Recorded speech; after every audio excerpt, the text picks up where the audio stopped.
सब लोग को गुड आफ्टरनून। बहुत था क्लास में लेट हो गया।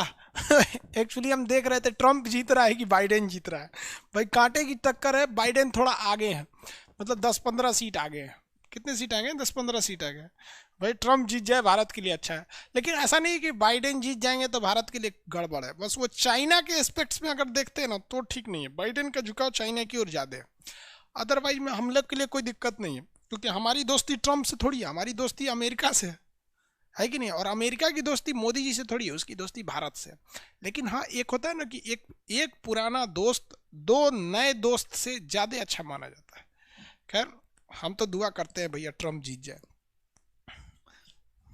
सुन लीजिए, ऊपर वाले सुबह से भूखले पढ़ा रहे हैं, सुन लीजिए हमारी दुआ, जिता दीजिए ट्रम्प को। चलिए आगे आते हैं। हम लोग कल कहाँ तक समझाए थे? कल क्लास हुआ था ना, किस चीज़ के बारे में समझा दिया था। हाँ देखिए, अगर हम आपसे कहेंगे नार्डिक कंट्री तो उसमें 5 शामिल कर दीजिएगा। उसमें से आइसलैंड ग्रीनलैंड को मतलब आइसलैंड ग्रीनलैंड हटा दीजिएगा तो वो क्या बन जाता है? स्कैंडिनेवियाई। स्कैंडिनेवियाई में भी कभी कभी फिनलैंड को नहीं रखते हैं। बाल्टिक में 3 देश, द्वितीय विश्व युद्ध में स्टार्ट कराने वाले जर्मनी पोलैंड थे। बेनेक्स देश में 3, बेल्जियम नीदरलैंड और लग्जमबर्ग हो गए थे सर। ब्रिटेन में 3, यूनाइटेड किंगडम में 4, और ये एमराल्ड आइलैंड जो है, एमराल्ड पे 2, आयरलैंड और उत्तरी आयरलैंड। ये फ्रांस हो गया। फ्रांस और स्पेन के बीच में कौन सा पर्वत है? पिरेनीज पर्वत। पर्वत का नाम क्या है? पिरेनीज पर्वत। ये पर्वत पिरेनीज पर्वत है। आप लोग नक्शा खोलते रहिए, देखिए हम भी आप लोग को दिक्कत ना हो, नक्शा मंगाए थे, शायद एटलस मंगाए थे हम भी, एक तो दीजिए तो, कहीं मंगा के रखे थे हम।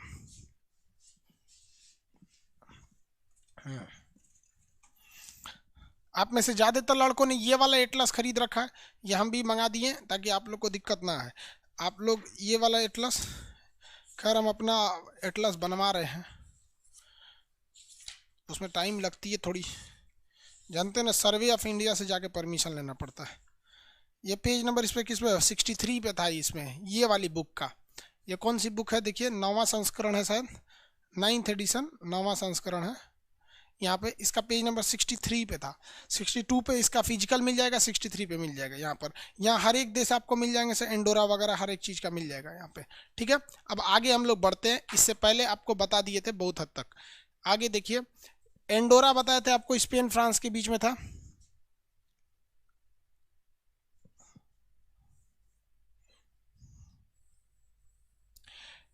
ये रहा आपका कौन सा जगह, ये आपका एंडोरा।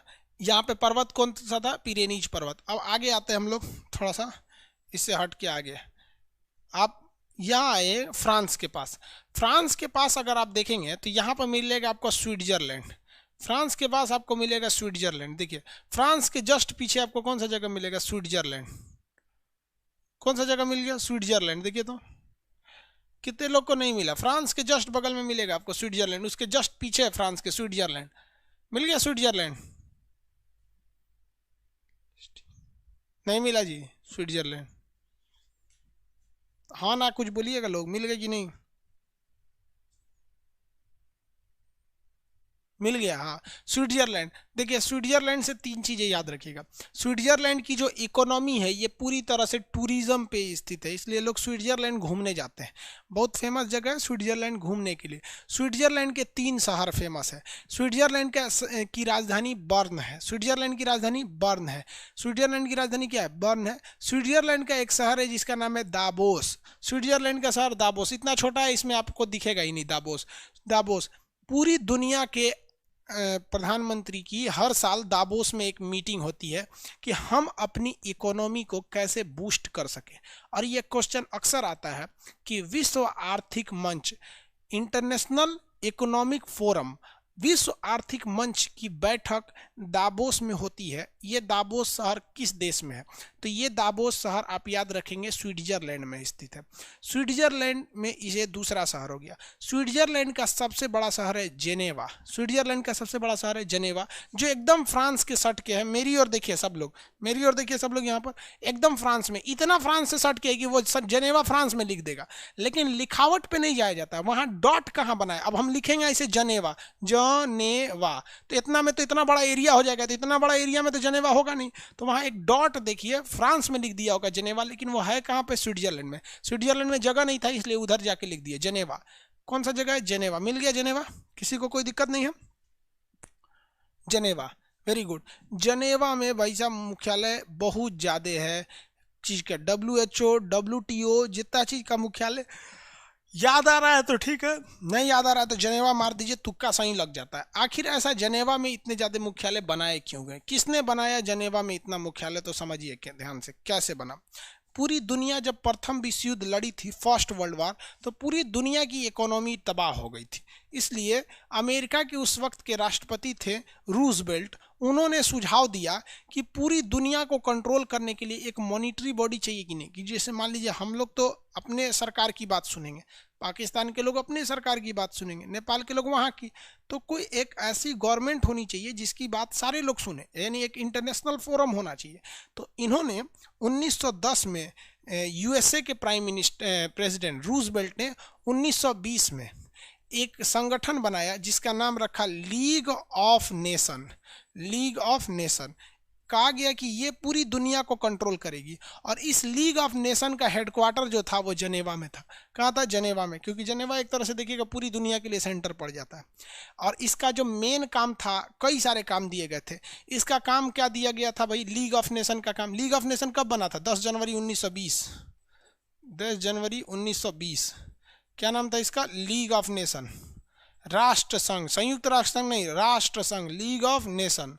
यहाँ पर इसका मुख्यालय कहाँ था? जनेवा में था। इसका काम था कि पूरी दुनिया में जितने भी खतरनाक बीमारी फैली है उन बीमारियों को कंट्रोल करना, और इसने कंट्रोल किया भी। मलेरिया और पोलियो जैसी बीमारियों को बहुत कंट्रोल किया।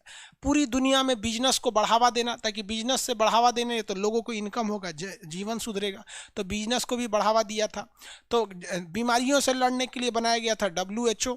WHO किसका पार्ट था? लीग ऑफ नेशन का पार्ट था। लीग ऑफ नेशन का ही पार्ट था WHO। व्यापार करने के लिए WTO बनाया गया था। बहुत सारी चीज़ें बनाई गई थी। इसका एक और काम था कि इसको कहा गया था कि तुम्हें सेकेंड वर्ल्ड वार नहीं होने देना है, यानी इसे रोकना था सेकेंड वर्ल्ड वार को। लेकिन ये सेकेंड वर्ल्ड वार को रोक नहीं पाया। जब ये सेकेंड वर्ल्ड वार को नहीं रोक पाया तो ये ख़त्म हो गया लीग ऑफ नेशन, और इसी का एक एडवांस रूप बना दिया गया है यूनाइटेड नेशन ऑर्गेनाइजेशन, UNO। और UNO जो है उसका हेड ऑफिस केवल कहाँ है? न्यूयॉर्क में है। बाकी सारा ऑफिस, अरे भाई UNO तो कुछ है ही नहीं है। UNO केवल लीग ऑफ नेशन का एक एडवांस वर्जन है, और उसका हेडक्वार्टर जनेवा से उठा के न्यूयॉर्क में रख दिया गया। बाकी सारा ऑफिस कहाँ छोड़ दिया गया? जनेवा में। इसलिए जितने भी आपको देखने को मिलेंगे ऑफिस वगैरह, वो ज़्यादातर कहाँ पे हैं? वो ज़्यादातर जनेवा में है। क्योंकि आज जितने ऑफिस UNO के हैं, पहले वो सारे के सारे ऑफिस लीग ऑफ नेशन के थे, इसलिए जनेवा में है। स्विट्जरलैंड पूरी तरह से पहाड़ी एरिया है। यहाँ आल्प्स पर्वत है। कौन सा पर्वत है? आल्प्स माउंटेन है। जनेवा में कौन सा माउंटेन है? सॉरी, स्विट्जरलैंड में कौन सा पर्वत है? आल्प्स पर्वत। आप अपने फिजिकल नक्शा में देखेंगे आल्प्स माउंटेन मिलेगा आपको। यहाँ पर कौन सा माउंटेन मिलेगा? आल्प्स माउंटेन, आल्प्स पर्वत। पर्वत का नाम क्या मिलेगा भाई? आल्प्स पर्वत। कौन सा पर्वत? आल्प्स पर्वत। स्विट्जरलैंड में कौन सा पर्वत? आल्प्स पर्वत। यहाँ की इकोनॉमी चलती है पर्यटन के हिसाब से। 3 बड़े शहर, दावोस में आर्थिक बैठक, बर्न इसकी राजधानी, जनेवा यहाँ का सबसे बड़ा शहर जहाँ पे ज़्यादातर मुख्यालय है। यहाँ पर एक बैंक है जिसका नाम है स्विस बैंक। स्विट्जरलैंड को शॉर्टकट में लोग स्विस बोलते हैं, तो स्विस से आप स्वीडन मत याद रखिएगा। स्विस मतलब होता है स्विट्जरलैंड। स्विट्जरलैंड का एक बैंक है जिसका नाम है स्विस बैंक। यहाँ पे काले धन को रखा जाता है। काला धन पर वीडियो यूट्यूब पर अवेलेबल है, आप उसमें लिखेंगे ब्लैक मनी या मनी लॉन्ड्रिंग, तो उसमें समझाया गया है एक अलग से टॉपिक से। क्योंकि ये नक्शा का क्लास है, इसमें तो ब्लैक मनी समझाएंगे नहीं, तो आप वहाँ जाके देख सकते हैं। आई होप आप देखे भी होंगे उसे। तो ये ब्लैक मनी में, यहाँ अगर आप पैसे रखिएगा तो उल्टे आपको सरकार को पैसे देने रहते हैं। जैसे हम अपने अकाउंट में रखते हैं, सेविंग अकाउंट में, यानी सेविंग अकाउंट उसे कहते हैं जो हमारी बचत का पैसा है, तो उसमें अगर रखते हैं तो हमें 4% सरकार ब्याज देती है। और अगर करेंट अकाउंट में रखते हैं तो 0% सरकार हमें ब्याज देती है, कहती है कि हम आपको ब्याज नहीं देंगे। लेकिन एकमात्र ऐसा बैंक स्विस बैंक है जहां हम पैसा रखते हैं तो उल्टे उस सरकार को ब्याज देना रहता है कि सरकार हमारे पैसे को क्या रखी है? सुरक्षित रखी है। बहुत ज़्यादा तामझाम होता है, ब्लैक मनी इसमें होता है। भारत के या फिर विदेश के बहुत सारे नेताओं का इसमें पैसा रहता है स्विट्जरलैंड के बैंक में। समझ में आ रहा है कि नहीं आ रहा? स्विस बैंक, आल्प्स पर समझ जाएंगे। स्विस बैंक में पूरी दुनिया क्यों नहीं करती है? एक बात बता भाई साहब, स्विस बैंक पर पूरी दुनिया जो है वो विरोध करना चाहते हैं आपसे, यही ना। तो पूरी दुनिया का लीडर कौन होता है? नेता ही तो होते हैं। हमारे यहाँ के लीडर, हमारे प्रधानमंत्री, राष्ट्रपति, विदेश मंत्री, रक्षा मंत्री, यही लोग होते हैं। अमेरिका के भी पावरफुल नेता ही तो होते हैं। तो हर जगह के नेताओं का तो पैसा है भैया, वो काहे लिए विरोध करेंगे? कभी नहीं विरोध कर सकते उसका। अगर आप ईमानदारी से इलेक्शन में जाएंगे तो इम्पॉसिबल है, फिर आपको पॉसिबल ही नहीं है भैया। इलेक्शन का मतलब आपको झूठ, फरेब, दंगे फसाद, धर्म, जाति, ऊंच नीच सब करना पड़ेगा, तब जाएंगे। इसीलिए आप देखेंगे कि राजनीति में बहुत पढ़े लिखे लोग कभी सफल ही नहीं हो पाते हैं। बहुत से टीचर राजनीति में आने की कोशिश की हैं, लेकिन वो लोग क्या होते हैं कि कुछ भी बोल देते हैं, जो दिल में आएगा। टीचर लोग, बिजनेसमैन लोग, बड़े बड़े लोग नहीं बोलते हैं, बोल देते हैं, लेकिन राजनेता सब ससुरे सोचते क्या है, बोलते क्या है, बड़ी वो सब अलग होते हैं। तो वो लोग किस लिए विरोध करेंगे? अब मान के चलिए आप में से कोई कल कोई 2 दिन के लिए प्रधानमंत्री बनता है, तो हम तो ससुरे मिसाइलें लॉक कर देते भारत से, कहते कि हमारा 2 दिन में हिसाब किताब देना, तो अग्नि 5 चल गया, स्विट्जरलैंड हिती चुकी है, कैसे नहीं देगा? डर बिना प्रीत कहाँ, सीधी बात। यहाँ पर जब तक मार नहीं तब तक कुछ नहीं आता है। सीधे मिसाइल लॉक करके दे दो, हमारा हिसाब दो, नहीं तो हम तुम्हारा हिसाब कर चुके हैं। चौथे 5वें दिन निकल जाएगा हमारा अग्नि 5। अब्दुल कलाम बना के क्या लिए गए? शोपीस के लिए। सब पैसा आ जाएगा यहाँ पर। आगे देखते हैं ना, किसी को कोई दिक्कत नहीं, आगे बढ़ जाए। देखो एगो कह रहा कि सर हनीमून के लिए भी जाते हैं लोग वहां पे। सिद्धार्थ अरोरा, अरे बाप रे बाप, बबुआ नौकरी करना, हनीमून पे जाते हैं, माना घर वाला गाँव में छोड़ देगा, हुए रहिए अपने घर, हनीमून पे जाइए, ताजमहल देखने ना देगा तो घर वाला। आगे बढ़ जाए। स्विट्जरलैंड में किसी को कोई प्रॉब्लम नहीं है। स्विट्जरलैंड के बगल में एक देश मिलेगा आपको, ऑस्ट्रिया। स्विट्जरलैंड के बगल में एक देश मिलेगा ऑस्ट्रिया, ऑस्ट्रेलिया नहीं, ऑस्ट्रिया। अभी यहाँ भी बम फोड़ दिया सब जाके, कोनो बताइए, 3-4 आदमी को यहाँ भी मार दिया सब ऑस्ट्रिया में। अरे यार बम मारता है सब, उसके बाद कहता है सर अल्लाह अकबर। अरे यार तू एगो अपने गलत काम कर रहा है, उस पे से अल्लाह का नाम खराब कर रहा है। ऑस्ट्रिया मिल गया, ऑस्ट्रिया। ऑस्ट्रेलिया नहीं है बाबू, ऑस्ट्रिया। ऑस्ट्रिया की राजधानी क्या है? वियना। ऑस्ट्रिया की राजधानी वियना है। ऑस्ट्रिया की राजधानी क्या है? वियना है। मिल गया। हाँ हाँ, लेचेस्टीन बीच में बचेगा एक तो, लेचेस्टीन। ऑस्ट्रिया और स्विट्जरलैंड के बीच में आप एक देश देखेंगे, लेचेस्टीन। ऑस्ट्रिया और स्विट्जरलैंड के बीच में एक देश मिलेगा, लेचेस्टीन। जल्दी देखिए फटाफट। ऑस्ट्रिया और स्विट्जरलैंड के बीच में एक देश मिलेगा, लेचेस्टीन।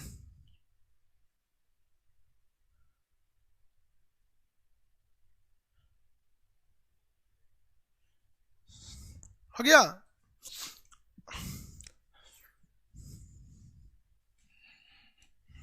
मिल गया बाबू, लिचेस्टीन। हाँ, लिचेस्टीन छोटा सा एक देश है। लिचेस्टीन फुटबॉल वगैरह अच्छा खेलता है, बहुत छोटा सा एक देश है लिचेस्टीन। जैसे यहाँ एंडोरा था, छोटा सा देश था एंडोरा, वैसे यहाँ पर एक लिचेस्टीन है। अब आते हैं आपको ऑस्ट्रिया पर। ऑस्ट्रिया जो है ये प्रथम विश्व युद्ध ससुरा यही इसी के चक्कर में हुआ, ऑस्ट्रिया के चक्कर में। ऑस्ट्रिया के एक राजकुमार थे फर्डिनेंट, वो अंतिम आर्चडुक थे। आर्चडुक का मतलब होता है वो लोग जो खानदानी राजा के खानदान के रहते हैं, जिन्हें कहा जाता है कि ये राजा बन सकते हैं। तो ऑस्ट्रिया के एक राजकुमार थे जिनका नाम था फर्डिनेंट, जो आखिरी आर्चडुक थे। वो आर्चडुक का मतलब होता है कि जो राजा की गद्दी पर बैठ सकता है, यानी उसका वारिस है आर्चडुक। लोगों को लगा कि अगर हम इस आर्चडुक को मार डालते हैं तो यहाँ पर जो गद्दी को लेकर बवाल हो रहा है वो शांत हो जाएगा। जबकि फर्डिनेंट ही एक एकलौता व्यक्ति था जो प्रथम विश्व युद्ध को रोक सकता था, और लोगों ने उसी को मार दिया सेरेजेवो में। वो घूमने गया था, कहाँ पर? मीटिंग के लिए गया था सेरेजेवो में। बगल में एक देश है बोस्निया, बोस्निया की राजधानी थी सेरेजेवो। तो सेरेजेवो गया था, तो उसको सेरेजेवो में गोली मार दिया गया। तो ऑस्ट्रिया के राजकुमार फर्डिनेंट एकमात्र व्यक्ति था जो प्रथम विश्व युद्ध को रोक सकता था, लेकिन लोगों ने उसी को गोली मार दिया, जिस वजह से प्रथम विश्व युद्ध को रुक ही नहीं पाया और प्रथम विश्व युद्ध हो गया। तो प्रथम विश्व युद्ध का मुख्य कारण क्या था? ऑस्ट्रिया की राजकुमार फर्डिनेंट की गोली मारकर कर दी गई हत्या। प्रथम विश्व युद्ध अलग टॉपिक है, वो हिस्ट्री का हो जाएगा। ऑस्ट्रिया की राजधानी वियना है। ऑस्ट्रिया की राजधानी वियना है। वियना में एक बहुत बड़ा संगठन है जिसका नाम है अंतर्राष्ट्रीय परमाणु ऊर्जा संगठन, इंटरनेशनल एटॉमिक एनर्जी ऑर्गेनाइजेशन। तो ये पूरी दुनिया में परमाणु घटनाओं को निगरानी करती है। जितना भी देश में परमाणु रिएक्टर है उस सब की निगरानी रखती है यही संगठन। कहीं आप परमाणु बम नहीं फोड़ सकते हैं, सब पे ये प्रतिबंध लगाएगी। तो परमाणु रिएक्टर वगैरह की जांच करती है ऑस्ट्रिया की राजधानी वियना में स्थित अंतर्राष्ट्रीय परमाणु ऊर्जा एनर्जी। ऑस्ट्रिया समझ में आ गया। ऑस्ट्रेलिया कहाँ है, ऑस्ट्रिया कहाँ है? ये तो ऑस्ट्रिया है भाई, ऑस्ट्रिया। किसी को कोई दिक्कत नहीं है ऑस्ट्रिया में। चलिए, हम जहाँ हाथ रखते हैं आप जरा बता दीजिए कि वहाँ कौन देश होगा। हम हाथ रखते हैं, आप बताइए यहाँ कौन देश होगा। हम कलर कर देते हैं, आप बता दीजिएगा। ये देश का नाम बता दीजिए।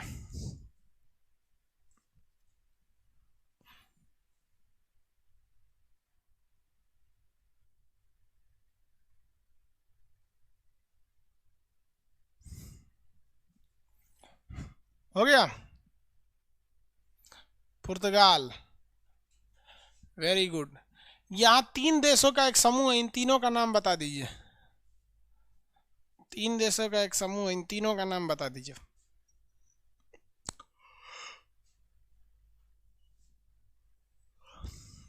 तीन देश का समूह है, इन तीनों का नाम बता दीजिए।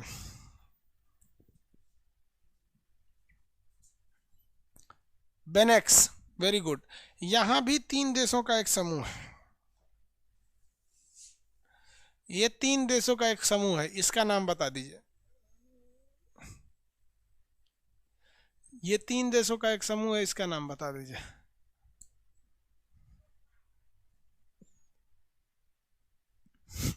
सुतल है, पुर्तगाल बोल रहा है। ब्रिटेन है, वेरी गुड, ब्रिटेन है। ये तीनों का नाम बता दीजिए।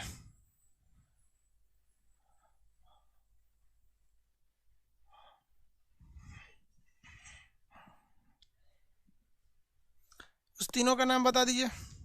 तीनों ग्रुप का नाम, ग्रुप का नाम पूछ रहे हैं हम आपसे। बाल्टिक देश, वेरी गुड।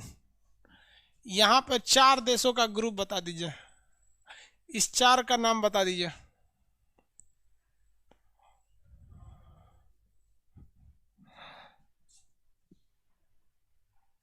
लिखिए नहीं पा रहा से चारों का नाम, स्पेलिंग नहीं मिल रहा है।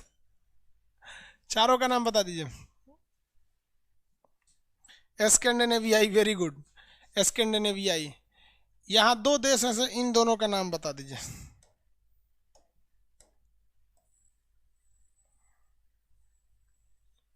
ये 2 देशों के नाम बता दीजिए।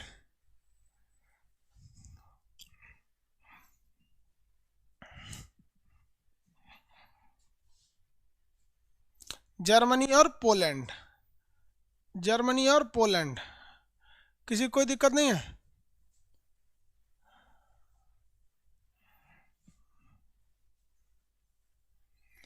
जर्मनी पोलैंड हो गया ना। अब आगे बढ़ते हैं, चलिए। लेचेस्टीन एक छोटा सा देश है। यहाँ पर बताइए तो ये एंडोरा एक छोटा सा देश है, ये लेचेस्टीन है। ये ऑस्ट्रिया है। कौन सा देश है? ऑस्ट्रिया। ऑस्ट्रिया के आगे देखिएगा आपको मिलेगा हंगरी। हंगरी मतलब होता है भूखाइल। ऑस्ट्रिया की राजधानी आगे देखिए हंगरी, मिल गया हंगरी। जल्दी फटाफट देखिए, ऑस्ट्रिया की आगे एक देश मिलेगा हंगरी। फटाफट देखिए, हंगरी मिल गया। हंगरी की राजधानी पूछता है, बता सकते हैं? बुडापेस्ट। हंगरी की राजधानी बुडापेस्ट। हंगरी की राजधानी बुडापेस्ट। हंगरी में एक घास का मैदान है जो अक्सर पूछता है। हंगरी में स्थित घास का मैदान का नाम है आपका पुस्टाज घास। हंगरी में एक घास है जिसका नाम क्या है? पुस्टाज घास का मैदान। हंगरी का एक घास का मैदान बहुत फेमस है जिसका नाम है पुस्टाज घास का मैदान। कौन सा घास का मैदान? पुस्टाज घास का मैदान। मिल गया ना? पुस्टाज घास का मैदान कहाँ पर है? हंगरी में है। ज़्यादा हंगरी की कुछ खास खासियत नहीं है। ये सब फुटबॉल में यूरोप वालों का बहुत कंपनी आती है। हंगरी वगैरह की कंपनी फुटबॉल कंट्री जो है फुटबॉल में आती है। उसके ऊपर देखेंगे ना आपको एक देश मिलेगा स्लोवेनिया। स्लोवेनिया, उसके बगल में मिलेगा चेक गणराज्य। स्लोवेनिया मिल गया। स्लोवाकिया, स्लोवेनिया नहीं स्लोवाकिया मिलेगा। देखिए फटाफट, स्लोवाकिया मिल गया। स्लोवाकिया और चेक गणराज्य। स्लोवाकिया और चेक गणराज्य, फटाफट खोजिए बाबू। स्लोवाकिया मिल गया, स्लोवाकिया, उसके ऊपर चेक गणराज्य। स्लोवाकिया और चेक गणराज्य, फटाफट देखिए। स्लोवाकिया मिल गया और चेक गणराज्य मिल गया। स्लोवाकिया की मिट्टी में सबसे ज्यादा चूना पत्थर है, मतलब उसकी मिट्टी में चूना की अधिकता है, इस वजह से बारिश में उसकी मिट्टी का कटाव बहुत तेजी से हो जाता है। तो ये वाला देश आपका कौन सा हो गया भाई? स्लोवाकिया। ये देश स्लोवाकिया हो गया। चूना पत्थर की अधिकता है। जिस मिट्टी में चूना पत्थर की मात्रा रहती है, यानी चूना, टाइट चूने की मात्रा रहती है, उसे हम लोग कार्स्ट प्रदेश कहते हैं। कार्स्ट प्रदेश। तो जिस मिट्टी में चूना पत्थर की अधिकता है उसे हम क्या कहते हैं? कार्स्ट प्रदेश। कौन सा प्रदेश कहते हैं? कास्ट प्रदेश कहते हैं। कौन सा प्रदेश? कास्ट प्रदेश।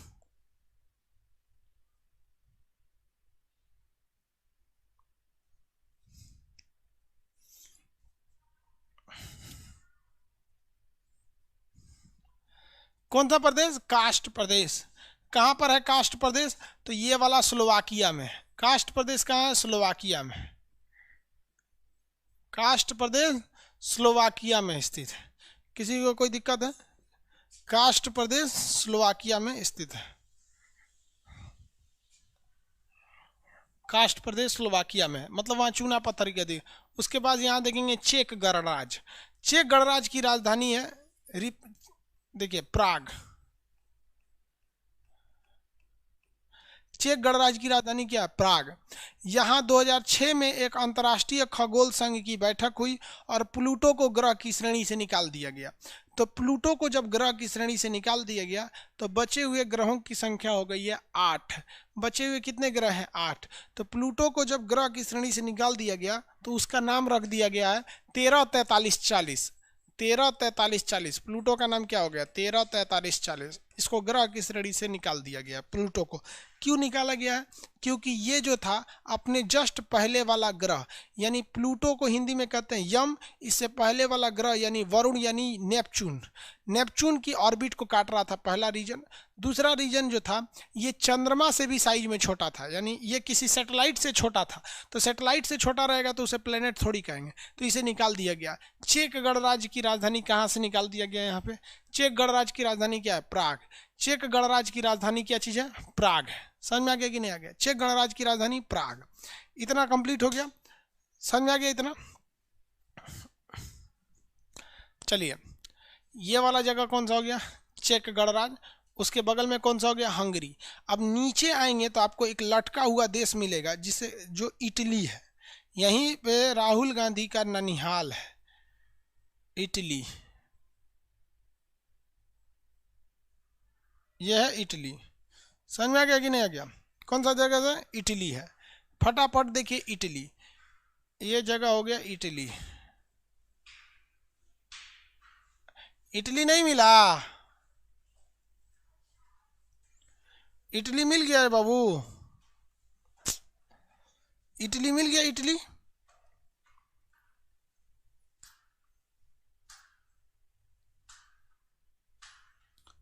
इटली मिल गया।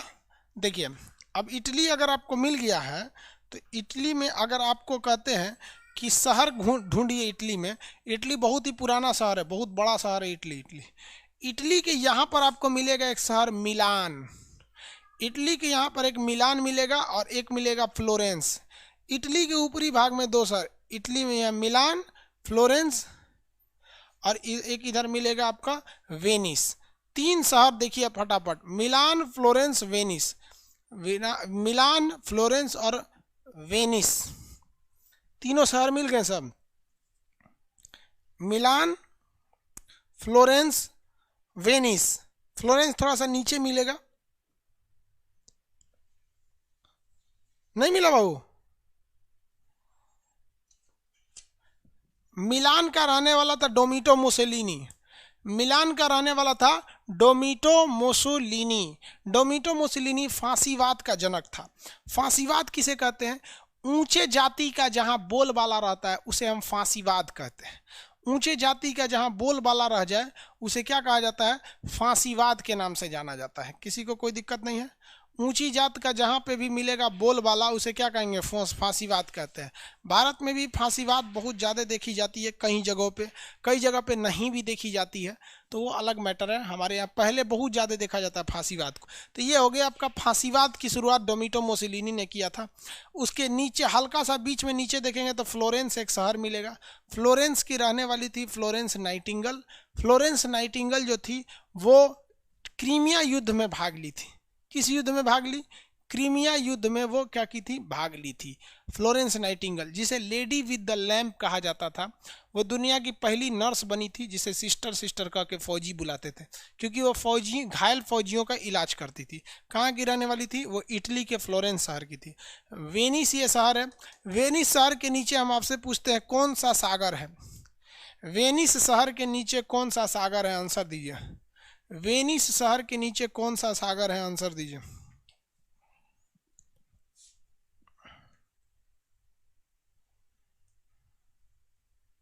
आंसर दीजिए भाई। वेनिस शहर के नीचे कौन सा सागर है?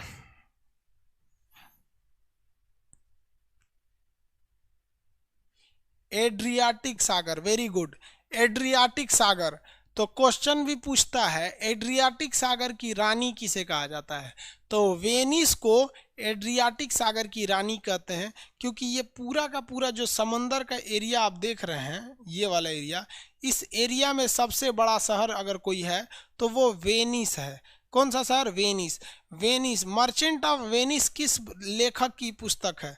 मर्चेंट ऑफ वेनिस किस लेखक की पुस्तक है? मर्चेंट ऑफ वेनिस किस लेखक की पुस्तक है? फटाफट बताएंगे।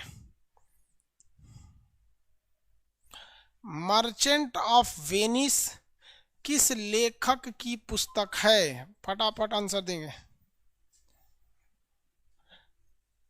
मर्चेंट ऑफ वेनिस किस लेखक की पुस्तक है? Very good, William Shakespeare. William Shakespeare की पुस्तक है merchant of Venice. Merchant of Venice. किसी को कोई दिक्कत नहीं? इटली की राजधानी क्या है? रोम। इटली की राजधानी रोम।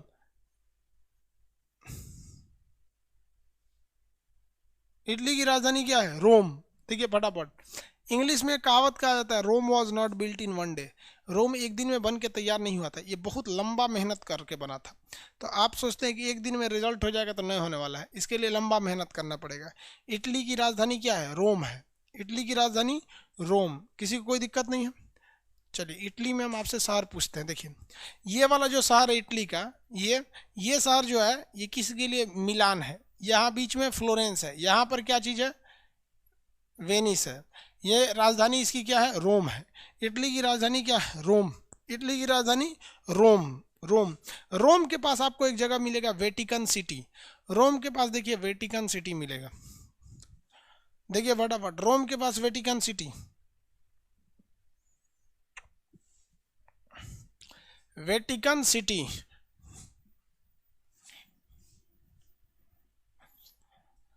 रोम के पास एक जगह मिलेगा आपको वेटिकन सिटी।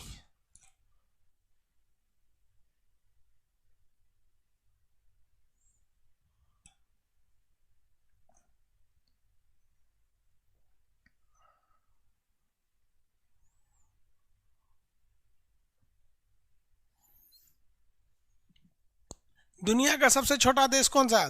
Vatican city. वहाँ पर कोई पब्लिक नहीं रहता है। वहाँ केवल ईसाई धर्म के बड़े बड़े पादरी जो लोग होते हैं वो लोग रहते हैं। ईसाई धर्म के बड़े बड़े पादरी वगैरह जो होते हैं वो लोग वहाँ रहते हैं। पोप फ्रांसिस अभी वहाँ के सबसे बड़े पादरी हैं। तो बड़े बड़े जितने पादरी रहते हैं वो सब कहाँ रहते हैं? रोम के वेटिकन सिटी में रहते हैं। अभी इसे एक अलग देश बना दिया गया है। इस देश का नाम क्या है? वेटिकन सिटी का नाम बता सकते हैं? कितने लोग बता सकते हैं? कमेंट करके देंगे। वेटिकन सिटी एक देश बन चुका है, इसका नाम क्या है? वेटिकन सिटी देश का नाम क्या है? वेटिकन सिटी देश का नाम क्या है?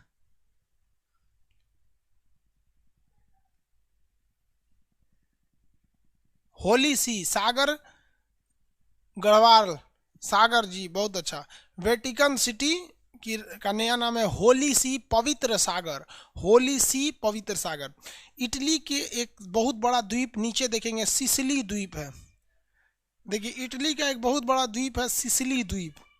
इटली के नीचे मिलेगा सिसिली द्वीप, और एक इधर मिलेगा सरडीनिया।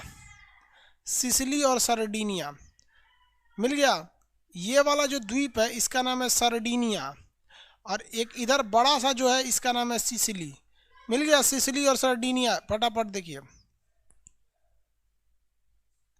ये वाला द्वीप का नाम है सिसिली द्वीप। इस द्वीप का नाम क्या है? सिसिली द्वीप। ये सिसिली द्वीप भी इटली का है, ये सरडीनिया भी इटली का है। किसी को कोई दिक्कत नहीं है। ये सिसिली और सरडीनिया नामक दो द्वीप है, इसमें से बड़ा द्वीप का नाम है सिसिली द्वीप। ये सिसिली द्वीप किस महासागर, किस सागर में है? तो ये सिसिली द्वीप भूमध्य सागर में है। क्वेश्चन आपसे कहेगा कि भूमध्य सागर में सबसे बड़ा द्वीप कौन सा है? सिसिली द्वीप है। भूमध्य सागर में सबसे बड़ा द्वीप का नाम क्या है? सिसिली द्वीप है। समझा गया कि नहीं? किसी को कोई दिक्कत? सिसिली द्वीप है। इस सिसिली द्वीप पर एक ज्वालामुखी है, उस ज्वालामुखी का नाम है स्ट्राम्बोली। एक वाल्कनो है, इस वाल्कनो का नाम स्ट्राम्बोली है। वाल्कनो का नाम क्या है? स्ट्राम्बोली। सिसिली द्वीप के इस वाल्कनो का नाम स्ट्राम्बोली है, और यह स्ट्राम्बोली ज्वालामुखी में हमेशा विस्फोट होता है, जिस वजह से रोशनी आते रहता है। इसलिए कारण स्ट्राम्बोली ज्वालामुखी को पूरे मेडिटेरियन सी का, भूमध्य सागर का प्रकाश स्तंभ, लाइट हाउस कहा जाता है। तो क्वेश्चन पूछेगा लाइट हाउस ऑफ मेडिटेरियन सी, तो किसे कहेंगे? सिसिली आइलैंड का स्ट्राम्बोली ज्वालामुखी। सिसिली आइलैंड का स्ट्राम्बोली ज्वालामुखी। किसी को कोई दिक्कत नहीं? सिसिली आइलैंड का स्ट्राम्बोली ज्वालामुखी। सिसिली आइलैंड का स्ट्राम्बोली ज्वालामुखी। किसी को कोई दिक्कत नहीं? प्रकाश स्तंभ स्ट्राम्बोली ज्वालामुखी। सबसे बड़ा द्वीप आपका सिसिली द्वीप। सिसिली द्वीप पर किसका अधिकार है? इटली का। क्वेश्चन का जवाब दे देंगे आप लोग? बताइए। पूरे यूरोप का सबसे बड़ा द्वीप, पूरे यूरोप का, हम भूमध्य सागर का नहीं कर रहे हैं, पूरे यूरोप का सबसे बड़ा द्वीप, पूरे यूरोप का सबसे बड़ा द्वीप। अरे भाई एक आदमी पूछे सर यूरोप का डायरेक्शन एशिया से किधर है? तो एशिया के वेस्ट साइड में, पश्चिम में। यार इतना नहीं जानते हैं आप लोग। देखिए ना, ये एशिया है,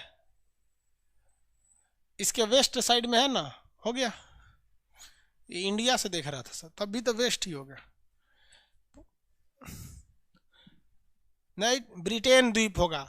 पूरे यूरोप का सबसे बड़ा आइलैंड जो है वो ब्रिटेन है।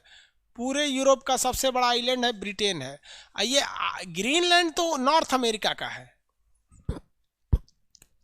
और भूमध्य सागर का सबसे बड़ा आइलैंड सिसिली द्वीप। भूमध्य सागर का सबसे बड़ा आइलैंड कौन सा है? सिसिली। भूमध्य सागर का देगा तो उसका सबसे बड़ा आइलैंड हो जाएगा सिसिली। ये हो गया सिसिली। सिसिली से नीचे एक देश देखिए, माल्टा एक देश मिलेगा, माल्टा। सिसिली से नीचे एक छोटा सा देश मिलेगा, माल्टा।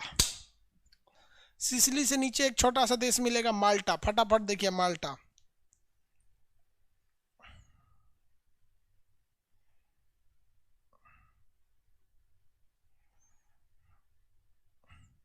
देखिए माल्टा मिल गया।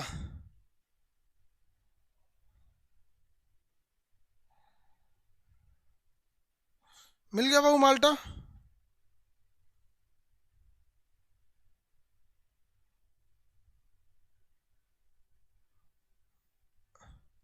माल्टा मिल गया, छोटा सा देश है माल्टा। मिल गया। चलिए अब मटेरियल में देखिए, आप लोग को भरवा देते हैं। मटेरियल खोलेंगे, हम मोबाइल से ही देख लेते हैं मटेरियल।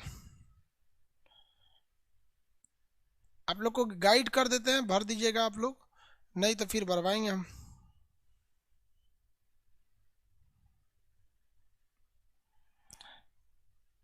यूरोप भरवाना है ना। देखिए यूरोप पेज नंबर 12 पर है नक्शा में यूरोप। नक्शा में पेज नंबर 12 पे है आपका यूरोप। उसमें भरना है स्कैंडिनेवियाई देश। तो आप नॉर्मली भर सकते हैं कि नहीं? अब इसमें हम आपको बस गाइड कर देते हैं, आपको कल भरना है स्कैंडिनेवियाई कंट्री। तो भाई नॉर्मल है स्कैंडिनेवियाई देश के बारे में भरना। स्कैंडिनेवियाई देश वह देश है जो स्कैंडिनेवियाई पर्वत के पास है। इसमें 4 देश आते हैं। कौन कौन? Norway, Sweden, Finland, Denmark. Lokpal का पद यहीं से लाया गया, हो गया। अब उसके नीचे आता है आपका बाल्टिक देश। यहाँ पे नंबर 13 में खाली जगह दिया बाल्टिक देश। बाल्टिक में कितने देश आते हैं? बाल्टिक सागर से लगने वाले 3 देश, एस्टोनिया, लातविया, लिथुआनिया, बाल्टिक देश आते हैं। ये सब रूस से टूटे हुए हैं, हो गया। अब जर्मनी में एक जगह है रूर और सार, ये कोयले का क्षेत्र है, रूर और सार। अब एक और इसमें क्वेश्चन देता है बेनेक्स देश में, तो बेनेक्स देश भी भर सकते हैं, बेल्जियम, नीदरलैंड, लग्जमबर्ग, केवल नाम लिखना है वहां पर। उसके बाद कह रहा है कि स्टारडम बंदरगाह, तो क्या कहेंगे भाई? स्टारडम बंदरगाह यूरोप का सबसे व्यस्त बंदरगाह है, खत्म कहानी। जर्मनी में पूछ रहा है स्टुगार्ट्स, तो लिख सकते हैं 1907 में मैडम भीखाजी कामा ने स्टुगार्ट्स में तिरंगा लहराया था, हो गया। ग्रेट ब्रिटेन, कितने देश आते हैं? 3, इंग्लैंड, वेल्स, स्कॉटलैंड, ब्रिटेन में, हो गया। लिवरपूल, पहली बार ट्रेन चली थी। मैनचेस्टर, सूती वस्त्र के लिए। एमराल्ड द्वीप, देखिए तो एमराल्ड द्वीप पर कितने देश? 2। उत्तरी आयरलैंड को अगर ब्रिटेन से मिला देंगे तो ये बन जाएगा यूनाइटेड किंगडम, एगो इधर वाला आयरलैंड, एमराल्ड द्वीप होगा। आइबेरिया प्रायद्वीप कह रहा है, तो आइबेरिया प्रायद्वीप पर कितने देश? ये पुर्तगाल और ये वाला स्पेन, पुर्तगाल और स्पेन, हो गया। किसी को कोई दिक्कत नहीं है? उसके बाद देखिए वेटिकन सिटी में लिखा हुआ है होली सी, या विश्व का सबसे छोटा देश है। यहाँ पर लिखा है यूरोप का सबसे बड़ा द्वीप, तो यूरोप का सबसे बड़ा द्वीप कौन सा हो जाएगा? ब्रिटेन। उसके नीचे लिख रहा है भूमध्य सागर का सबसे बड़ा द्वीप, सिसिली द्वीप। भूमध्य सागर का सबसे बड़ा द्वीप कौन सा है? सिसिली द्वीप है, ये सिसिली द्वीप। इसको आप लोग भरेंगे कल, और कल आपको आगे बताएंगे। आज के लिए इतना ही। रीजन क्या है कि इसके आगे ये आपका शुरू हो जाएगा बाल्कन प्रायद्वीप, और बाल्कन प्रायद्वीप के बाद फिर आपको कॉम्प्लिकेटेड थोड़ा शुरू हो जाएगा, इसलिए आज इतना ही पढ़ाते हैं, कल आगे बताएंगे। आप लोग को भर के लाना है, जहाँ प्रॉब्लम आएगा कल पूछ लेंगे हम लोग। जब आप जो प्रॉब्लम आएगा वो पूछेंगे, फिर उसके आगे बढ़ेंगे। हम खुद बताएंगे कहाँ कहाँ प्रॉब्लम है, जो है तो बताइए, नहीं तो आगे कल क्लास करेंगे। आज के लिए इतना ही, जय हिंद।